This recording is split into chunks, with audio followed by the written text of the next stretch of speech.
하루의 시작을 하나님께 드립니다. 하나님은 변함이 없으십니다. 한결같으십니다. 어제나 오늘이나 내일이나 한결같으십니다. 무엇이 한결같으실까요? 우리를 향하신 하나님의 사랑은 한결같으십니다. 변함이 없으시죠? 하나님의 사랑은 구원이라는 결과를 낳게 되고요. 구원의 열매가 있습니다. 이스라엘 백성들에게 하나님께서는 한결같이 사랑을 베푸셨고요. 오늘 우리에게도 동일하게 한결같으신 하나님의 사랑은 변함이 없으십니다. 이사야 말씀을 한번 보도록 할 텐데요. 이사야 46장 3절 4절 말씀을 보도록 하겠습니다. 제가 읽어드리도록 하겠습니다. 야곱의 집이여 이스라엘 집에 남은 모든 자여 내게 들을지어다.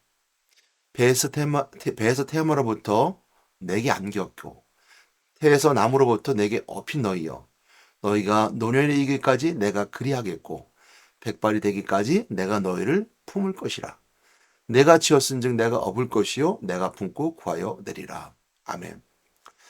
이 말씀이 우리에게 은혜가 되는 것은요. 한결같으심에 있습니다. 우리를 배에 태어나면서부터 우리를 안았고 또한 태에서 나무로부터 내가 너희를 업었다. 그런 너희를 내가 백발에 이르기까지 또 노년에 이르기까지 너희를 품을 것이라. 하나님 우리에게 이렇게 말씀해 주시면 너무 큰 은혜이고요. 또 우리는 거기에 위로를 받습니다. 내 일생에 하나님께서 품어주시고 안아주시고 또 업어주시고 그리고 우리를 구해내신다는 하나님의 은혜가 있습니다. 이 말씀은 모든 인류에게 동일하게 주신 하나님의 구원의 은혜인데요. 그럼에도 불구하고 우리에게만 적용되는 것은 구원받은 자들에게입니다. 하나님의 자녀가 되는 것은 구원받은 자들에게죠. 그러므로 예수 그리스도 믿지 않는 자들에게는 이 말씀이 적용되지는 않아요. 만 그리스도 안에 있는 자들에게 로마서 8장 1절 2절 말씀처럼 그리스도 예수 아는 자에게는 결코 정죄함이 없나니 그리스도 안에 있는 생명의 성령의 법이 죄와 사망의 법에서 너를 해방하였으리라. 예수 그리스도 안에 있는 자들에게는 생명의 성령의 법이 적용되게 되고요. 생명의 성령의 법은 오늘 하나님께서 이렇게 말씀하시는 것처럼 내가 너를 품었고 안았고 백발이 되기까지 내 노년이 되기까지 내가 품어줄 것이고 너를 구원할 것이다 라고 하신 그 말씀 우리에게 누려지게 되는 겁니다. 이것이 너무 큰 힘이고 우리의 큰 능력이죠. 근데 이 말씀이 나오게 된 배경은 이사야라고 하는 구약 시대입니다. 이 말씀이 어떻게 이렇게 나오게 됐는가라는 것에 있어서 오늘 하나님께서 우리에게 주신 약속, 이스라엘 백성들을 통해서 배우게 되고 알게 되는데요. 그것이 바로 품어주겠다, 한결같을 것이라는 약속을 이스라엘 백성들을 통해서 우리에게 그 약속을 주시고 계십니다. 이 말씀이 나오게 된 배경은 1, 2절 말씀 함께 읽어봐야 될 텐데요. 이사야서의 이사야는 BC 주전 736년경에서 701년경까지 예루살렘에서 활동했던 남쪽 유다에서 활동했던 선지자입니다. 요 시기가 북쪽 이스라엘이 멸망하던 시기고요. 남쪽 유다에게는 또한 위기가 있었지만 잘 넘어간 시기이기도 합니다. 남쪽 유다는 BC 586년에 망하게 됐죠. 그렇기 때문에 망하기 전 이사야 선지자죠. 이사야 선지자의 특징 중에 하나는 오실 그리스도를 예언하고 있다는 이사야 53장 말씀을 어린 양 메시지가 있는 것이 있습니다. 그러므로 이사야 선지자는 그리스도를 예표하고 있는 말씀을 잘 증거해줬던 선지자이고요. 하나님 뜻을 잘 증거해줬던 선지자였습니다. 그런 이사야 선지자가 오늘 이제 3절 4절 46장 3절 4절 말씀에 앞서서 1절 2절을 통해서 이것이 이런 배경 속에서 나오게 되라는 것을 알게 되고 오늘 우리에게 어떻게 적용해 볼 수 있을까? 그 약속을 붙잡은 자, 즉 품어주겠다는 약속, 한결같이 했던 약속을 품은 자들에게 무엇을 우리가 순종해야 될 것인가? 또 하나님께서는 이스라엘 백성들을 무엇을 통해서 말씀하고 있고 오늘날 우리에게 무엇을 말씀하고 계시는가라는 걸 알게 된다는 것은 1절 2절 말씀을 보게 되는데요. 이사야 46장 1절 2절 말씀 제가 읽어드리도록 할게요. 배는 엎드려졌고 누구는 구부러졌도다. 그들의 우상들은 짐승과 가축에게 실렸으니 너희가 떠매고 다니던 그것들이 피곤한 짐승의 무거운 짐이 되었도다. 그들은 구부러졌고 그들 일제히 엎드려졌으므로 그 짐을 구하여 내지 못하고 자기들도 잡혀갔느니라. 이 벨은 그 마르둑이라고 하는 그 바벨론의 우상입니다. 누구도 마찬가지죠. 근데 이사야 선지자는 벨과 느부라고 하는 바벨론의 또 우상을 섬긴 신들을 비교로 이렇게 말씀해주고 계시는데요. 근데 그 우상들을 짐승과 가축에게 실려서 떠매고 다니면서 그 신을 우상화하는, 그리고 그런 행렬을 하고 있는 그들을 비유로 말씀할 때에서 어, 그들을 이제 조롱하고 또 비유로 그들에게 비난하면서 하나님의 그 위대하신 뿐만 아니라 하나님이 이스라엘 백성을 품고 계시는 그 은혜의 메시지를 전달해주고 있습니다. 이것을 통해서 오늘날 우리에게 볼 수 있는 그 교훈은요. 하나님이 품고 계신 우리의 믿음의 사람들과 함께 비교해 볼 수 있는 우상 숭배자들입니다. 우상이라는 것은 형상을 섬기는 자들이죠. 우리는 예수 그리스도를 통해서 하나님을 섬기고 있고, 예수 그리스도를 믿음을 통해서 그리스도가 아버지 되시는, 그리고 하나님 되시는 하나님, 그 하나님 창조주 하나님 믿는 것이 우리의 모습입니다. 그 하나님 우리를 품고 계시고 안고 계시고 우리 일생에 변함없으신 그 사랑을 끊임없이 주시는 하나님인데요. 그 하나님은 우리에게 증거하실 때는, 우리에게 약속하실 때는 그리스도를 통해서 하나님이 직접 약속해 주셨습니다. 그러므로 매개자가 없죠. 즉 그리스도를 통해서 하나님과 만나게 되고, 다만 우리의 매개자라는 것은 그 말씀을 증거하는 선지자들을 통해서 그리스도를 통해 하나님을 알게 하셨습니다.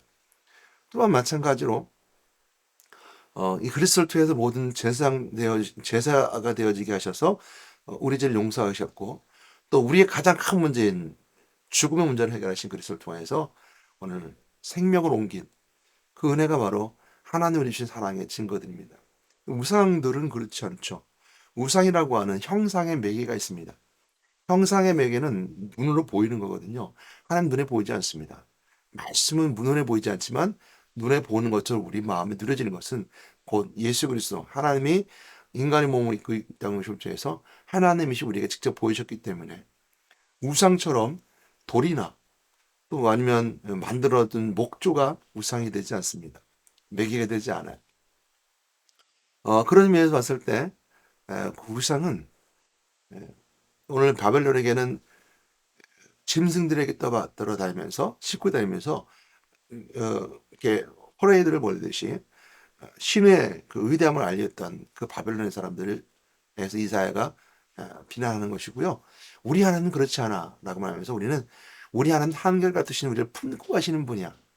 즉 하나님은 우리의 삶 속에서 오셔서 우리를 품고 안고 가시는 분이야라는 것이죠. 그게 다르다는 겁니다. 오늘날도 마찬가지죠.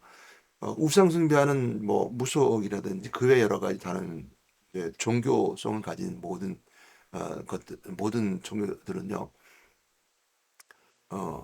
우리를 품기보다는 항상 어떤 조건을 건다든지, 또한 문제 해결자로서만 등장하게 되고, 또 시시때때로 그 종교는 갖다 붙여서 그 문제를 해결해 보려고 합니다. 예를 들어서 몸이 아파서 허리가 아프면 파스를 붙인다듯이, 파스 붙이듯이 그 문제를 갖다 적용시키고 붙이는 형태죠. 삶과 연결이 되지 않습니다. 물론 삶과 연결될 수 있는 가장 가까운 이제 종교가 무속이죠. 근데 무속은 그 삶을 파괴합니다.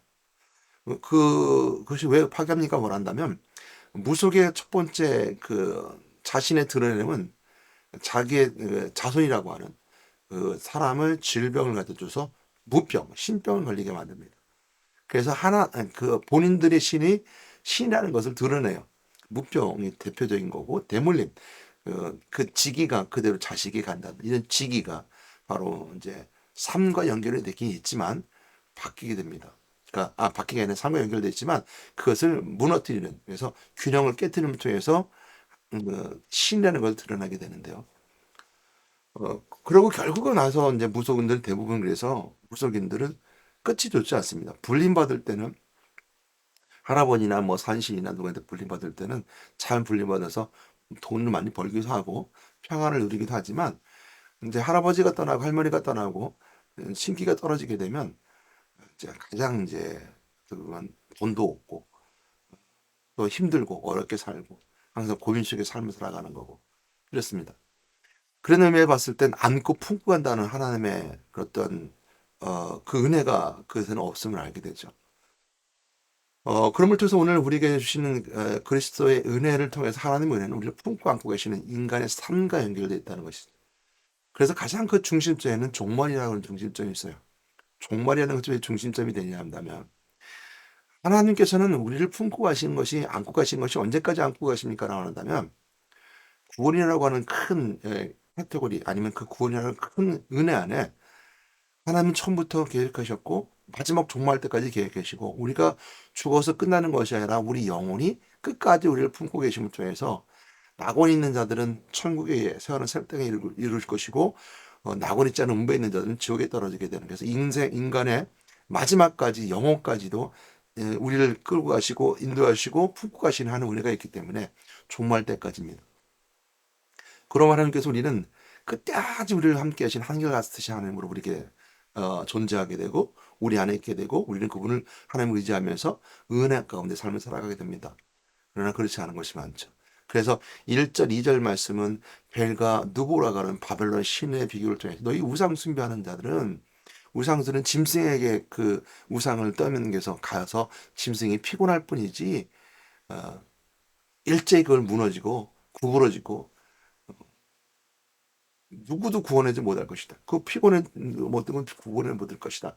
그러면서 야곱의 집이요. 야곱의 집이라는 것은 하나님이 약속한 집이죠. 이스라엘 집에 남은 모든 자들이 남은 자들입니다. 내게 들을지어다 너희 배에서 태양 하나부터 내게 안겼고 태에서 나무로부터 내게 업혀 너희여 이렇게 말하죠. 그 너희가 노년에 이르기까지 내가 그리하겠고 백발이 되기까지 너를 품을 것이라. 내가 지었은즉 내가 볼 것이요 내가 품고 과연느니라. 여기는 하나님의 사랑이 들어가 있고요. 아버지가 자식을 사랑하는 그 아버지와 같은 마음도 들어가 있습니다. 그래서 일단 오늘 말씀 한 가지도 볼 수 있는 부분은 뭐냐면요. 이스라엘 백성들이 광야에서 나오게 될 출애굽하고서 광야 삶을 살아갈 때 그 광야 생활을 하나님께서 뭐라고 말씀하고 계시냐면 신명기 1장 31절 말씀에 그런 말씀해 주고 있어요. 광야에서도 너희가 당하였거니와 사람이 자기 아들을 아는 것 같이 너희 하나님 여호와께서 너희가 걸어오는 길에서 너를 아느사 이곳까지 이르게 하셨느니라. 그래서 신명기 1장 31절 말씀에 보게 되면 여호와 하나님께서 너희를 안고 그리고 너희를 이곳까지 이르게 하셨다. 그러니까 광야 생활을 어, 하나님이 이스라엘 백성을 안고 온 것이라고 이제 표현하고 있죠. 여러분 인생이 광야 같은 어려움이 고난과 있는 인생의 삶입니까? 그곳에서 하나님께서 안고 가시는 은혜가 있음을 발견한 여러분 되시기 바랍니다.